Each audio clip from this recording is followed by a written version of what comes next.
Good afternoon, and welcome to this debate among Republican candidates for the Utah State Board of Education in District 11, which is a district that includes parts of northern Utah County, including Lehigh, American Fork, and Alpine, and parts of southern Salt Lake County, including Bluffdale. I'm Jay Evenson, opinion writer for the Deseret News, and I will be your moderator this afternoon. I'd like to recognize and thank our sponsors, which are the Hinckley Institute of Politics, KSL and the Deseret News, the United Way of Salt Lake, the Utah PTA, the Sutherland Institute, and the Utah Association of Charter Schools. We have two candidates with us this afternoon. They are Cindy Davis and Kim Del Grosso. Our goal today is to provide a platform to help delegates make an informed decision at the state convention this Saturday, and also to inform voters as we continue this important election process in 2022. The rules of this debate are simple. Each candidate will be given a 90-second opening statement. And for the first 30 minutes or so, I will be posing questions, and each candidate will be given 90 seconds for a response. Should we need a rebuttal to any of those responses, I will allow an extra 30 seconds. We have a timekeeper who will remind us of time remaining and keep us on track. At the end of 30 minutes or so, I will begin asking questions posted by you, our viewers, on YouTube. Please be thinking of these as we go along and be posting them. If we don't get enough questions, I will continue asking questions myself. Prior to the debate, I met with both of our candidates and we went over some of these rules. And we also used a random number process to decide who will go first this afternoon. And Kim Del Grosso will be first and will provide a 90-second opening statement. You may proceed. Thank you. And thank you for this opportunity. I feel very excited and honored to be able to discuss the things that are close to my heart. My name is Kim Del Grosso, and I'm running for state school board. I am the mother of 8 children and grandmother of soon to be 26 grandchildren. We have lived in Utah in Highland for 34 years. I am a business owner. I am a teacher. I have loved having our home here in Utah. All of my children live around me, so I have my grandchildren in public schools and charter schools. We are very, very blessed in my family to have many teachers that are teaching in these schools. I have a real love for children. I love teaching children. I love the innocence of children, and that is one of the reasons that I'm running for state school board. I want to be there so that I can be a strong advocate for children. I have taught thousands of children in Utah. They come from all over, and I have considered it an honor. And I have loved my journey as a candidate in learning all of the things that are important to students and teachers in the education. Thank you. Thank you. Cindy Davis. Thanks, Jay. My name is Cindy Davis, and I'm also running for Utah State Board of Education District 11. I have been serving in this board as the vice chair of the board for the past 3 plus a few months, years, and I have 1 more year left of my term or close to it. I'd like to run again to serve the people of Utah, and I come with a bachelor's degree from Brigham Young University, a master's degree in education in leadership and policy from the University of Utah. And I have been, I'm a licensed teacher. I've taught in the classroom. I've been a principal, administrator at elementary and secondary levels, and worked at a district level. I've also taught at Brigham Young University and at Utah Valley University, where I currently teach. Just part-time, but loving it and loving working with students. I enjoy the work. I enjoy the policy work. I love listening to parents and teachers and administrators and the legislature and all of these many stakeholders that we have involved in what combines to be education in Utah. So thanks for having me here today, and I'm excited to talk about the issues. Thank you. Thank you both. I'd like to start off with a general question about education, public education in Utah. Tell me what your assessment is of public education. Are we succeeding? Where do you think we need improvement? How would you help bring about those improvements? We'll begin with Cindy Davis. Well, I have to say, my kids are in schools right now, and I feel like we're succeeding for the most part. 90% of the time, I'm happy, honestly, with what's happening with my kids. There's always room for improvement, always room for continuous improvement. I think some areas that we've seen we've needed to improve sort of got fleshed out during COVID, and we saw we needed to create better broadband access to sparsely populated areas and things of this nature. And then, of course, we need some improvements now because we've had disrupted learning loss, and we need to focus in on how to regain those learning losses that we've experienced from the last couple of years. I think we need to continuously be looking at partnering with parents and teachers and administrators to make our schools great. And honestly, we've done surveys statewide, and 90% of parents say that our schools are good or great at meeting their needs or doing what they need to be doing right now. So I say we need to focus on the positive. We need to fix what needs to be fixed, if it needs to be fixed, and dig in and do it. And then keep moving forward and be about continuous improvement for Utah students. Thank you. Kim Dobrow. I think that we have a lot of success in our public schools and our charter schools. I do feel a real concern about our percentages of students that are reading, that are strong in their core subjects. I think that there's a real faltering there. And I think that parents are very concerned about that. My experience is that we are succeeding, but there are very unhappy parents and students and teachers. And I see a lot of conflict happening. I do feel that parents are feeling that they are not heard, and that there are things that are happening in the school that are attributing to the lack of the percentages that are high readers and high mathematicians. I also feel that there is a distrust, a huge distrust with parents, and a disconnect with the state school board at times with what is exactly happening. They say that one thing is happening and things aren't being taught there, but then I have parents lined up and bringing me examples of things that are upsetting them, that are in the way of the success of their students. I am a very strong proponent of public schools and charter schools, but I also think that we are fooling ourselves if we think that we are having a huge success here with some of the statistics of children's retention. Thank you. Thank you. Jamie, 30 seconds. I'm sorry, do you want to rebuttal? Yes, please. Okay, certainly. Thank you. Yes.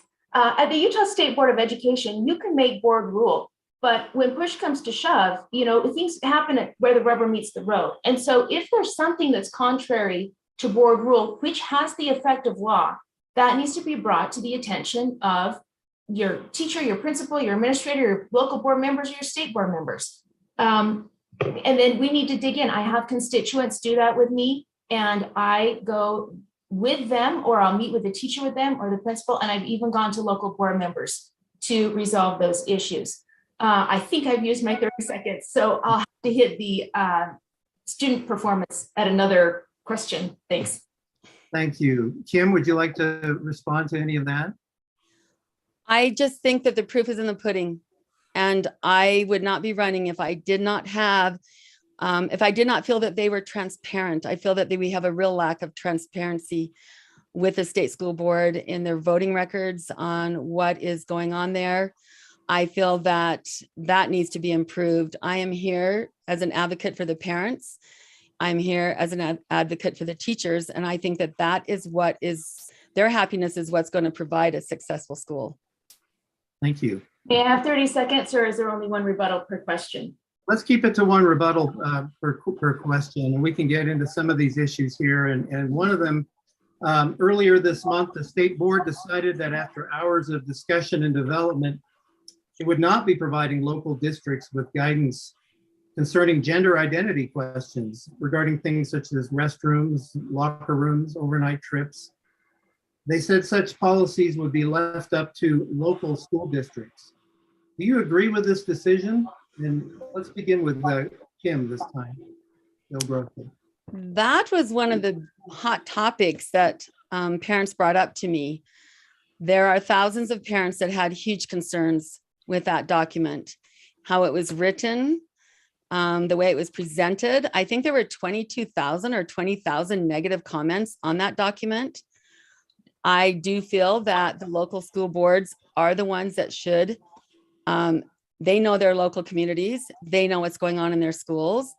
I think that it was very important that they have the right to be looking into some of these things, but I actually just think that it's just unnecessary. I think it's not necessary to have these type of documents and these type of issues in the schools. I feel like gender identification should be a subject of the parents. And I feel that it hit a raw nerve. That document hit a raw nerve, and it continues to do so. And I'm very, very concerned with the writing of that document. I read it quite a few times. It was very confusing for me. And I feel like this parents and the students just aren't supported by what it was saying. I do support, though, that it was taken down to the local school boards. I do support that. Thank you. Cindy Davis. Yeah, I just want a little bit of a correction. There were 20,000 pieces of input, but if you look at them quantitatively, they were actually spread about half and half as far as, thoughts on the documents. But really, we had never had 20,000 pieces of input on anything before. So certainly it was salient to people on both or all sides of the issue. It was drafted in the Standards and Assessment Committee. And I want to make clear, it was never brought to the full board for a vote. And I also want to make clear that we are transparent in our votes. Everything we vote on is online. And so every person in the public can see how we vote and what we say during our meetings, and they can go back and look at those. Ultimately, we had attorneys from 6 of the largest districts that really represent like 2/3 of the students in the state writing to us and saying, please let us try this at the local level. And then we had even a rural district go so far as to make a public resolution saying, please let us deal with this at the local level before you go in and try to assess all the federal laws and the state laws and how everything's changing. Let us try to work on this at the local level. And ultimately that is what was decided. And the gender identity document is not on an agenda right now. Thank you. Or slated to be. That's where we're at. It's at the local level. Thank you. Can I respond to that, please? Certainly, you have 30 seconds. What I find from parents and teachers and students is that the transparency is lacking. That in order to find out how people voted, they need to watch the 3 hours of the board meeting. I feel like what you're describing is a lack of leadership, and it feels like it was a very, very poorly put together document.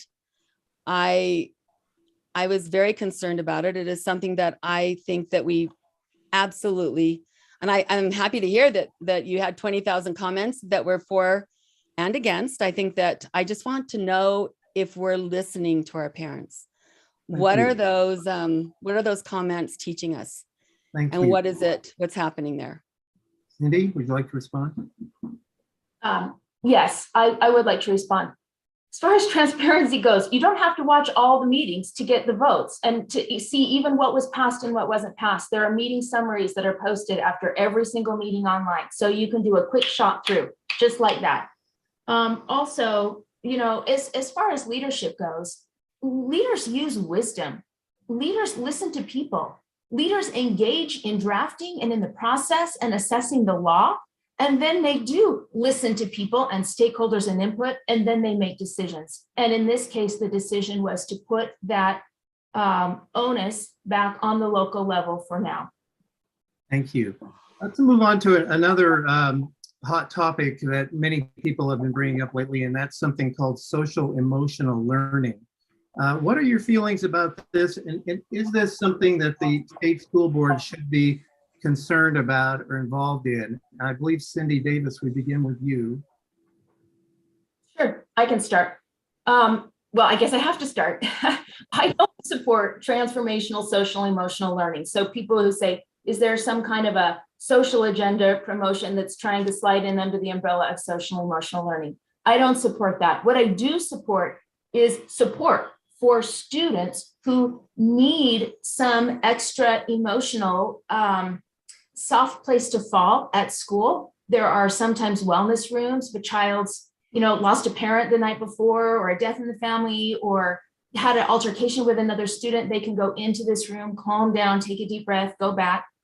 If a school uses a curriculum, and this is where I think people have concerns. If there's a curriculum used by teachers for social and emotional well-being, then I really love what Washington District did, where they went to this publisher that other districts had problems with in the past. And they said, listen, here are our community standards. We want everything taken out that doesn't meet our community standards. And then they took what was left and they had all the parents come in and review. And the parents like, this is great. We want this for our kids. And that is what is used in the classroom. That's a great process to follow. Thank you. Kim Del Grosso. Social emotional learning is a very hot button topic. There are huge concerns that our children are being directed to feel a certain way, certain behaviors. I know it's in the schools. I was just sent a text yesterday that that there were posters about it in the Mountain View High School. And I feel that the things that she's discussing, the soft rooms that they can go into, I feel that that is fair, but I don't feel that we need to have our teachers discussing social and emotional issues. They are not mental health experts. These are areas that parents should be involved in. These are areas that we should not have our children in discussions about their beliefs and things like that. I am very, very concerned about it. There isn't a day that doesn't go by where parents equate the social emotional learning teaching ploys that are happening to their students, and that their students are coming out of their concern. Our job is to teach our children the core subjects. That's what our job is. And everything else, I think, should fall under parents. Thank you. Thank you. Can I have 30 seconds? Yes, you may. I just have to disagree with the word ploy, Jay. I mean, that just it really connotates there's some malfeasance there, or some desire to hurt a child, and I don't think that is where our teachers are at. I went to a meeting once where Matthew Swenson, a doctor at Utah Valley, said, we can endure a lot in our lives if we have a witness to our suffering. And he said, people don't want to be fixed. They want to be seen. Help people feel safe and connected and confident. And this was his advice to teachers. It's not about fixing a student or changing a student or encouraging a student to be something he or she is or isn't or doesn't support their family values. It's not about that at all. It's about connecting with kids and helping them to feel safe and confident at school so that they can move on and do what they need to do academically and access the learning. Thanks. Thank you. Kim, would you like to respond to that? No, I'm fine. Thank you. Okay, thank you. Let's all take a deep breath and get into something a little less controversial, but no less important. The State Board of Education distributes billions of dollars every year to local districts and charter schools. Tell us, if you will, what qualifies you to manage such a budget? And I believe we're starting with Kim Del Grosso. That is a fabulous question. And I have watched all the debates and noticed that that was one of the big questions. What qualifies me to be able to work with a committee that is basically responsible for the budget is that a budget is a budget is a budget. I have such a large family. I have had to budget down to the penny to survive. I think that there is, the school has, or the state school board has administrative staff that is assigned to take care of where the budget goes, or to tell the state school board where it should go. I feel like that team is there. I think that we need to go in as a school board and look at what's going on with that. I do worry about some of where the money is going. I am hearing about after school programs where there's money allotted to them and they don't have any oversight at all. I'm finding out that some of those after school programs have had organizations like Planned Parenthood teaching teachers on how to respond to certain things that children are asking about sexual education. I think that some of the money that's being released does not have oversight, but I do feel that there's a committee, and that's what they're hired for, and that administrative staff of over 300 should have that taken care of. Thank you. Thank you. Cindy Davis. Yeah, what qualifies me to, I'd like to answer the question with my 90 seconds, then I'd like a 30-second rebuttal. I don't know how it's all gonna work out, timekeepers, but if you can figure that out, that'd be great. I have a master's degree in education leadership and policy, where we had practice working with large, very large budgets. And then of course, I've been on the state school board for the last 3 years working with this. I also worked as a principal working with budgets.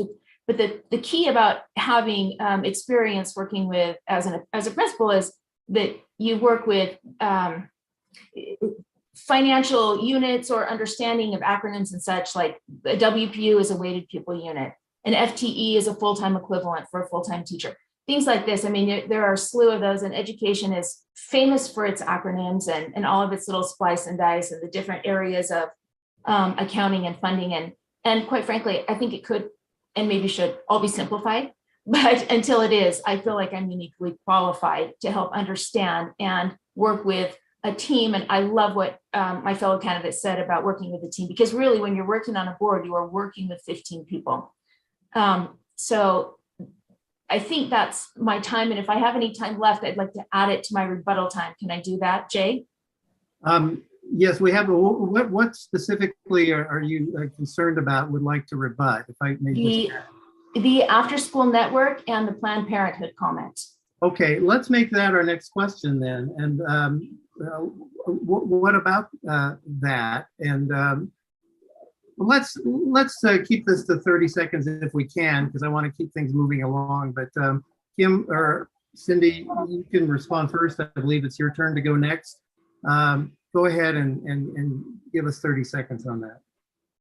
Okay, well, it may take a little bit longer than that, but I mean, I think that what is being referred to here, Jay, is a post that was online about the after school network being connected with Planned Parenthood and connecting USBE. And if we want to play this 6 degrees to Kevin Bacon game, we can. But here's what happened with that clip that was online.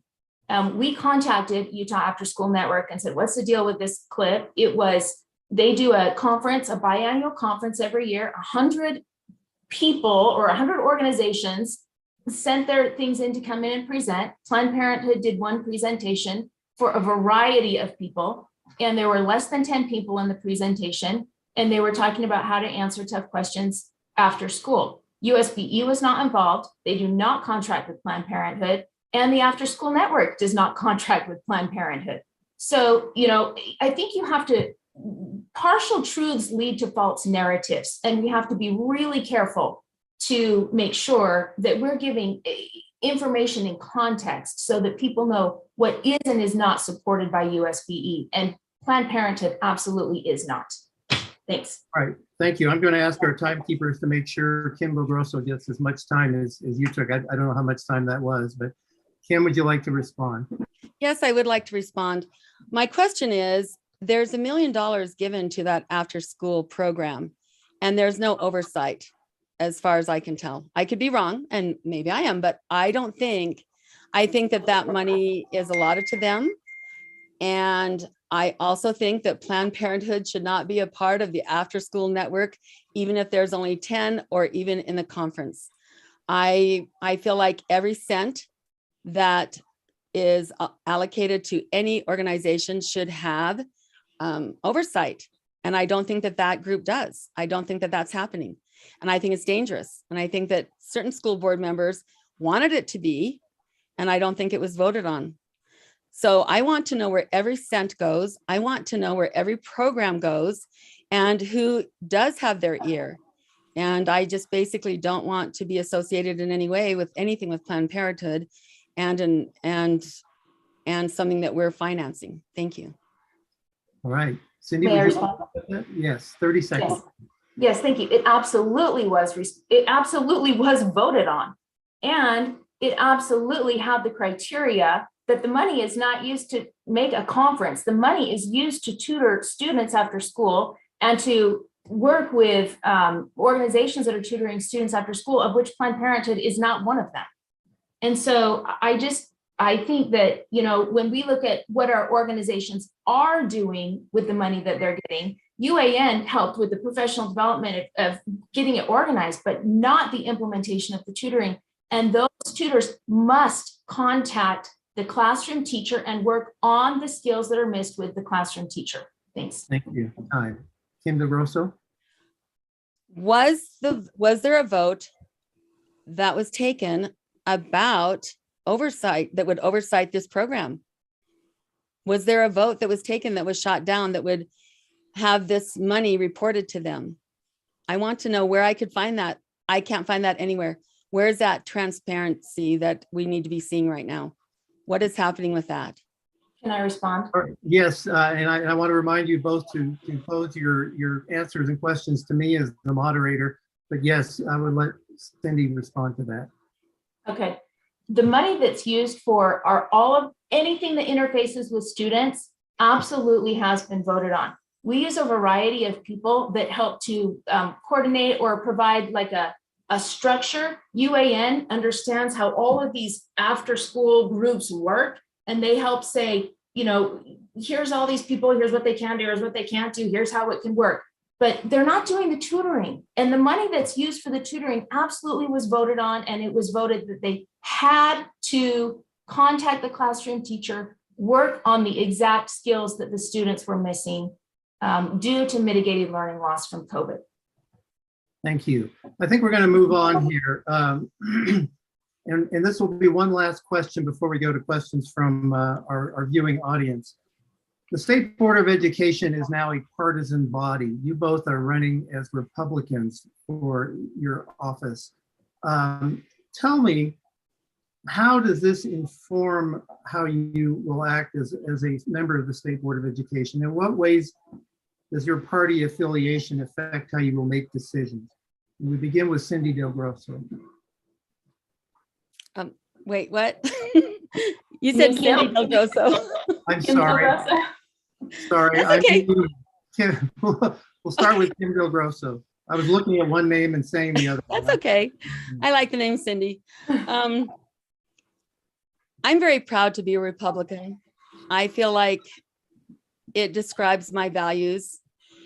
I am a very conservative Republican. I do feel this, though. I have received numerous emails from Democrats that are concerned about their children. It actually makes me kind of sad that this is split up into two political parties, because I do feel like we can unite in many ways and figure out what's best for parents and for students. But I absolutely stand for the rights and the things that the Republican Party stands for.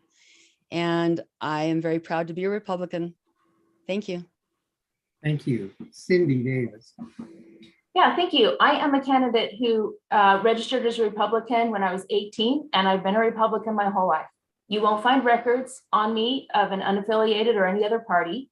I've been involved as a precinct chair twice. I've been involved as a delegate for the better part of 20 years in my caucus meetings. I understand the representation and how the process works. I appreciate the fact that I've had 20 years of experience listening to my neighbors and representing them in our convention meetings. I appreciate the fact that the Republican Party wants students who grow up to be educated and literate. I appreciate that they want to have choices in education. We have implemented several choices since I've been on the board and are increasing all the time. And so and that goes for a variety of different types of schools and education structures and parental choice, but also student voice and choice. We've really been studying and looking at innovation in that regard. So I think that, all of these things dovetail nicely to the work of the board. Thanks. Thank you. Well, we've reached a half-hour point, and so now we're going to turn over to questions from our audience. We've received many of them. I regret I will not be able to get to all of them, and I will try my best to pick these out at random. This one says, I would love to know how each of you will work with local school boards and administration, as well as with our teachers, to solve many of our educational concerns today. I believe we're going first with Cindy Davis. Well, I just say I have a track record. Contact any of our local board members, contact any of our, administrators. I really do try to listen. I try to listen to parents, I try to listen to educators, and I try to listen to students, quite frankly. We have a student advisory board. And this is a trifecta that really is important. And if you lose any one leg of that trifecta, you don't have truly effective policy, in my opinion. In fact, it's kind of policy malpractice to ignore any one of those pieces of trifecta. I meet with our local districts. I work with our boards. I listen to their concerns and what they are seeking from the legislature, and then our current board members, and try to see, where we're aligned, where we're not aligned, what are the needs at the local level. We should not be an onerous group that's, holding bats over the heads of the people at the local level. We should be doing things to support so that they can create policies that work for them in their own local areas. Thanks. Thank you. Kindle Gross. Would you mind repeating that question, please? Oh boy, I was hoping you wouldn't say that because I scrolled away. I'm But so I believe the question had to do with how you can work with local districts, local administrators, and teachers, and how you as a state school board member would work with those groups. I must say we're getting a little bit of feedback sound here. I don't know if everyone else can hear that. I don't know if there's. I can hear it a little bit. Yeah. But it's okay. I'm okay with it if you are. Okay. I don't know if someone has a radio on in the background or No. But okay. All right. Do you understand the question now then? Yes, thank you for repeating it. I appreciate Right. that. My pleasure. I want to replace the word, and I actually echo what Cindy said, and I think that that's all very important. But there's just a word that I want to replace that I feel has to be replaced. I am not going to try to listen to them. I am going to listen to the parents and the teachers and the administration.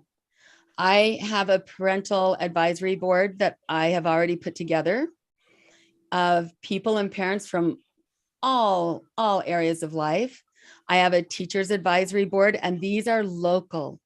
These are people in the trenches. And I've asked them to email me and send me their concerns.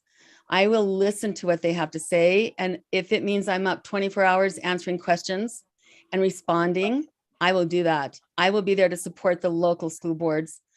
I am a teacher's advocate, and it will not be something that I try. It will be something that I absolutely will do.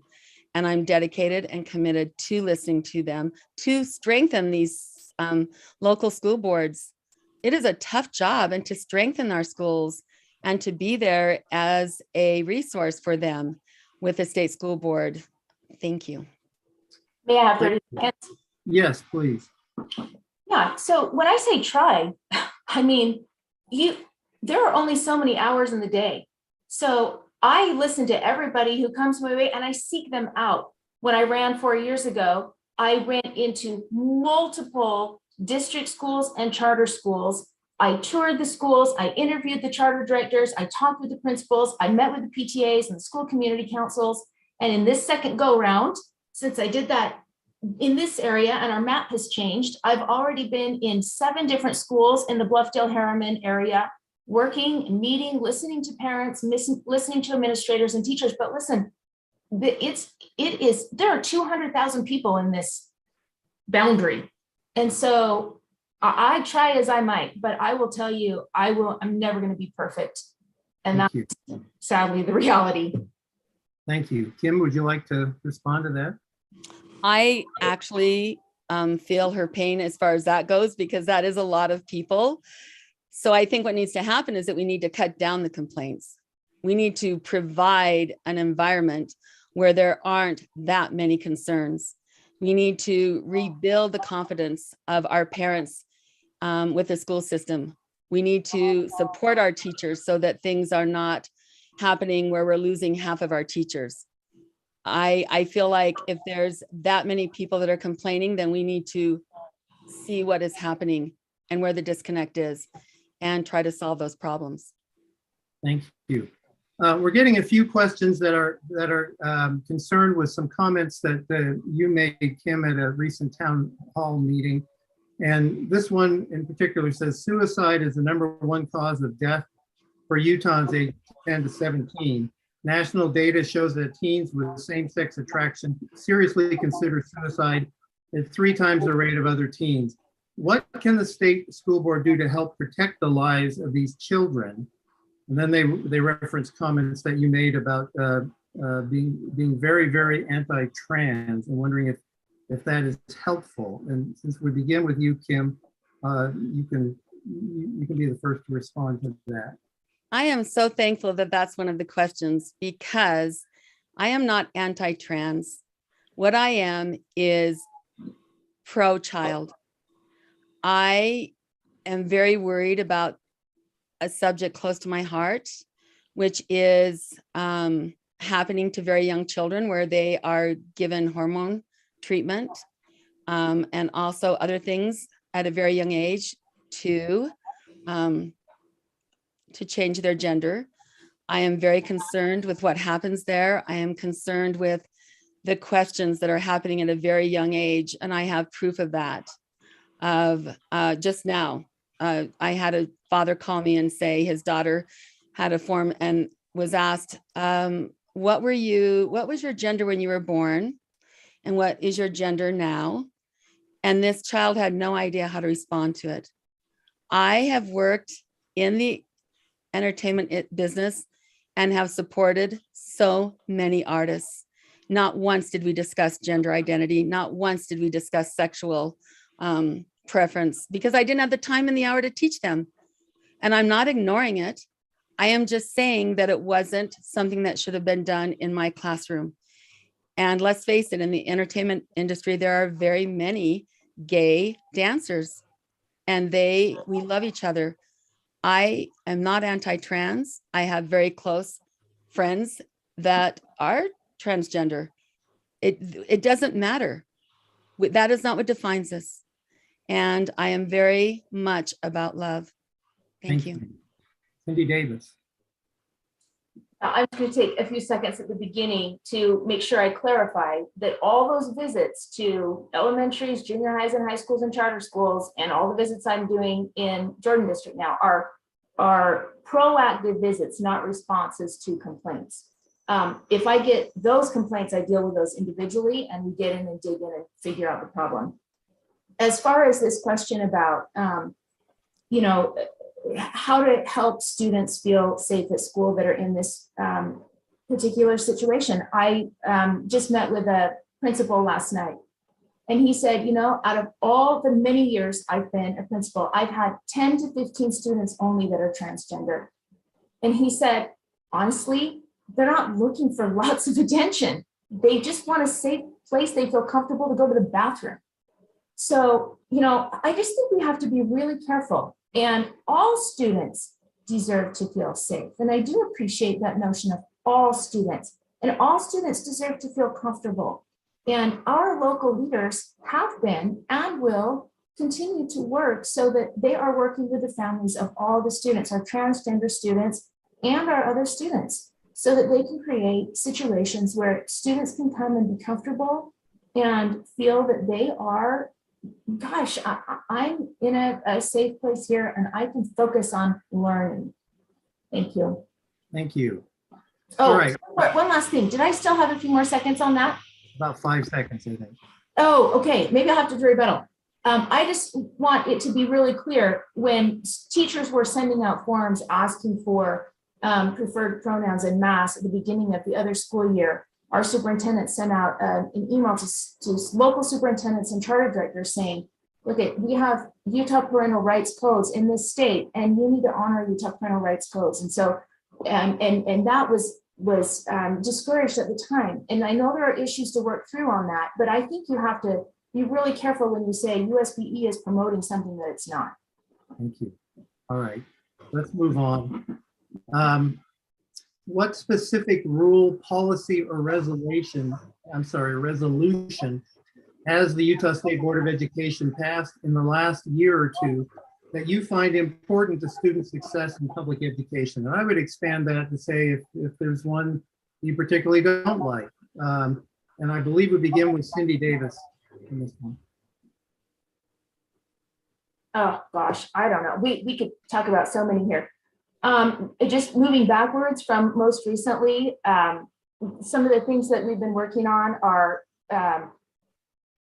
not resolutions necessarily, but votes to support specific legislation. And we were able to get some really important things fixed in special education. And so I really appreciated that, such as the prevalence cap and other things. We also recently passed looking at using our discretionary funds to create a meaningful inclusion conference and training for general ed teachers and special ed teachers. I'm a fierce advocate for special needs students. And so, you know, my mind does go there, but really importantly, when you have great teachers, you support students. And we have done a lot to reduce the burden on teachers, and especially in the area of maintaining that relicensure, we've cut that burden in half.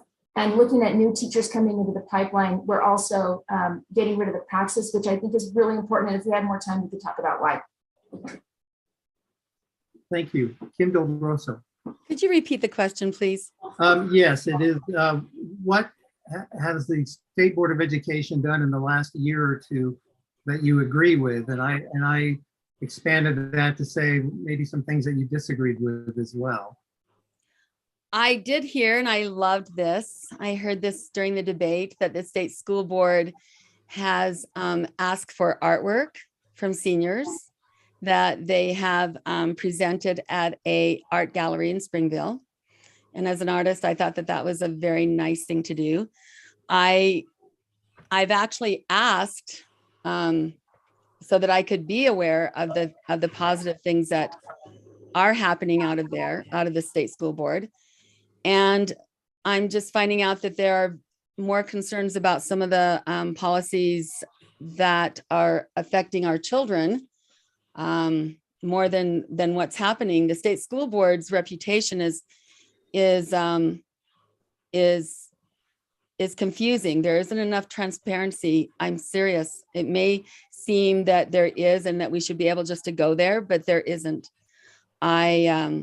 I'm constantly searching for different things that they've done. If Cindy is involved in the special education, with myself having a special education son, I appreciate all of that. And I appreciate what they're doing. But I think that their reputation is one that is lacking leadership, and that the things that are souring the parents are at the forefront. And so I feel like maybe the State School Board of Education needs a publicity manager, because it's kind of hard to find some things resolutions that have been positive. I'm just being honest. Thank you. Thank you. Cindy, you Can I want have 30 seconds? Yes, Yeah. yes, I do. I just would like people to know and remember that if there is a board rule that comes out of this body that people are like, this is awful, which sounds to me like my fellow candidates hearing, that there is a process in place to request a public hearing. So you're not limited to 2 minutes of board time in your public comment like we have in our normal meetings. You can request a public hearing, just you have 10 or more individuals get together, or a group representing 10 or more individuals, and you get a whole hearing. So board members can come and listen to you, and people can come and say, this is what we think. We have had a public hearing on 2 in the past year that I remember. One is 328, which is the rule that prohibits critical race theory being taught in the classrooms. And the other one is a statewide online education program where groups felt like they needed to look at the logistics a little bit more. And actually, that board rule, those board rules actually passed, but there were a working group for the state online education program that was just looking at some of the logistics. So we have a lot of good processes in place. I would like to see our local boards actually have that same process in place. Okay. Parents and patrons. Kim, we'll let you have a little more than 30 seconds. I will have to say that I agree with her about the local boards. Yes, I completely agree. I feel like the dysfunction there is also alarming and needs to be addressed. I think that I do agree with her on that. Thank you. Thank you. This question, how do you feel you can build bridges and or find a compromise with those people and policies you don't necessarily agree with? And we begin with Cindy Davis in this.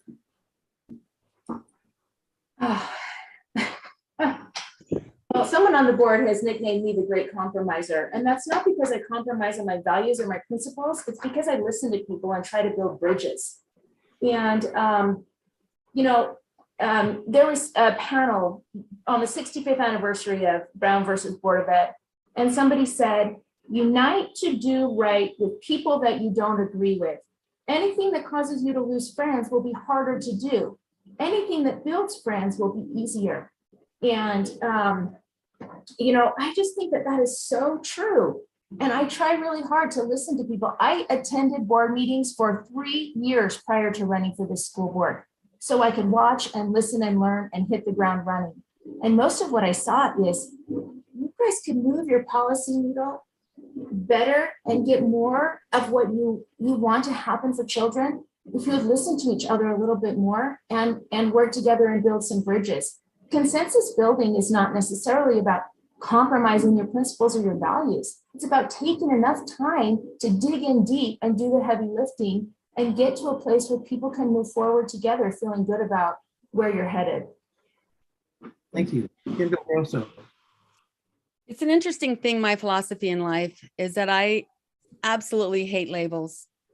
If they bring a child for me to teach, I don't want to hear one label unless they have a medical condition that they could get hurt in my class. I feel like we're all boxed into these labels that we have, and I don't appreciate it for myself. I'm sure Cindy doesn't appreciate it for herself. And I feel like you're going to run for school board, and then you start hearing people in your ears, oh, this person, oh, this person. And I will literally erase those labels, because we are there for the right reasons. We are there for our parents and our teachers and our students. I believe that we as a board can come together. That is what I've done my whole life, is created a team that is successful in helping children reach their dreams. I don't want to go on that board. I would love to have the chance, but I will not label people. I will go in there as a clear-eyed board member, excited to work and develop relationships with my fellow board members to do what's best for our families. I am very against how people try to pit us against each other. And I think it's rude. And I think it's why we have these problems in society. Thank you. May I say something, 30 seconds? Certainly. I just think I'm really happy to hear that. So I hope those 2 labels that are on my name on the Facebook page are taken off by my fellow candidates, because I just don't think they're true. I really don't. And we haven't had a conversation. And like she said, it is hard to look at that on a social media page and go, is there another Cindy Davis on this board? Like, who's being talked about here? So I appreciate that. I want to say something also that Arthur Brooks said. He said, contempt is the conviction of the utter worthlessness of another soul. And meet with people you disagree with. And I truly think we need to move forward. There's so much contempt, it seems like, out in the world right now. It's everywhere. And just reduce that a little bit and maybe talk to each other and listen to each other and meet with people we disagree with. I think we'll get to a healthier place. I really do. Thank you. Kimmy, do you want to respond to that? I believe I wear this necklace every single day. I've worn it for 30 years. I've had a break 3 times. This is my motto, because words matter. And I do believe that I can improve in many ways in that way. I believe in humanity. I believe that I could be on a board that we change. We are the board that everyone in the nation looks at. I do believe that that can happen. And I think that the division is unnecessary, but we're all speaking for our communities. We're representing our communities and they're counting on us. And the bottom line is that when we get together and we discuss this, we respect each other. And then when the vote is cast, and if we don't like it, then we find other ways besides condemning each other to move forward. But this is my motto. This is what I've lived through. I don't like being called an anti-trans person, or because it's such a lie. Everyone who knows me is about dying. I've sacrificed my life to students. So I agree. I think that things could be a lot less contemptuous. Thank you. Okay, let's see if we can squeeze one more question in here from our viewing audience. This has to do with accountability to parents. How will you ensure that schools are acting accountably to parents, and what procedures will you support to achieve this? And I would put this in the context of some legislation that did not pass at the legislature this year that would have allowed more, shall we say, transparency to curriculum and parental feedback on that, if you know what I'm talking about there. I believe we begin with Kim Del Grosso on this question. Wow. I think that parents are misunderstood. I actually teach a class. I've taught it around the nation because in my industry, when you say the word parent, all the teachers are like, nah, what's with these parents? We don't know what to do. And I actually teach a class that parent is not a dirty word. And that parents, they are your allies. They are there for their children. I always tell people that you don't mess with two things. You never mess with people's children or their money. And if you do, you're going to be in trouble. So my respect for parents, and one of the reasons that I was running is because I honestly could not believe how parents were being treated across the nation in school boards. And I had parents come up and tell me that they were having some of those situations in the local school boards.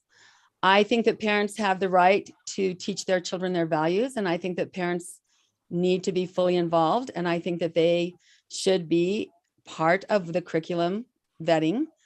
But I am definitely here for the parents and the students. Their voice will be heard by me. Thank you. Thank you. Cindy Davis. Yeah, thank you. My philosophy on this started way back when I was a teacher, way back when I was a principal. And I had great relationships with parents, and I never thought the word parent was a dirty word. I worked with literally thousands of parents.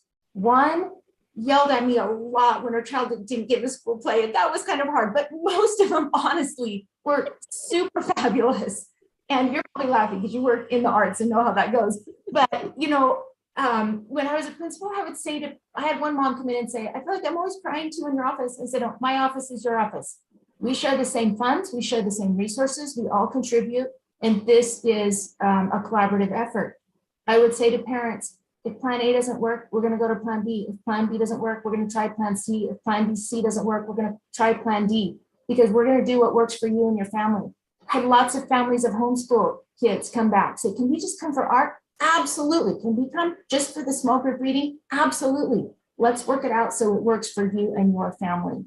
I think we need to do that on our school boards, and all this mishigas that's going on out there nationally. I hope that nobody has ever experienced or seen that happen at our state school board. Every time a parent comes to give input, I try very hard. I can't use the word try. I was trying not to use the word try. It's going to help me.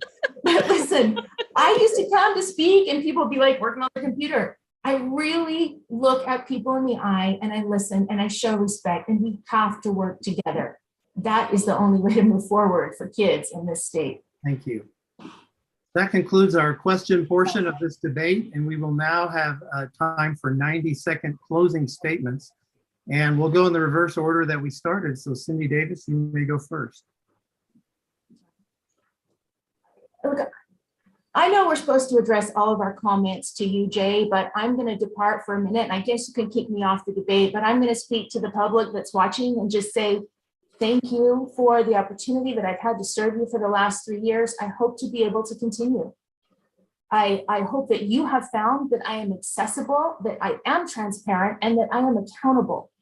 And I will continue to do that. I will continue to work hard for you. Listen, we can't, big general platitudes don't get the work done. We have to dig in and put our heads down and do the heavy lifting. And it takes hours of research and writing and communicating and listening and meeting and calling. And it's not about in any way grandstanding. It's about really quietly and conscientiously working hard for kids. I hope you'll give me that chance to do that again for you for the next 4 years. But if not, I wish every luck to the people who are doing it, because I want good things for kids. Ultimately, that is my only agenda. Thank you. Kim Del Grosso. Well, this is the first time I've ever been in politics, and I have to tell you, it's more dramatic than any performing arts show I've ever been to. And it's fascinating. As I said before, I am running because I feel like there's not enough transparency in the school board or accountability or leadership. And if I felt that it was there, I wouldn't run. My special needs son passed away on June 1st, and my husband and I are now free, and we could travel and we could do things. But I heard that call. I heard that call that I needed to be there. I have a special skill set that is a talent of bringing people together and having the contention be removed and for us to find common ground. I love children. I teach children every day, and I can be in a very, very bad mood or something, and I walk in that room and I see their faces and it's over. And now I see children that I don't see some of that innocence anymore. I love teachers. I am so worried about their burnout. The issues are real, and I want to learn. I want to do my very best, and I would love to be on the state school board, even though people think, they tell me that I'm crazy, but I still would love to. Thank you. Thank you. Well, I'd like to thank again our candidates, Cindy Davis, Kim Del Grosso. I'd like to thank again our sponsors, and I'd like to thank our viewers who posted such good questions. This concludes the debate for State Board of Education in District 11. Thank you. We hope you found it informative. Goodbye. Bye.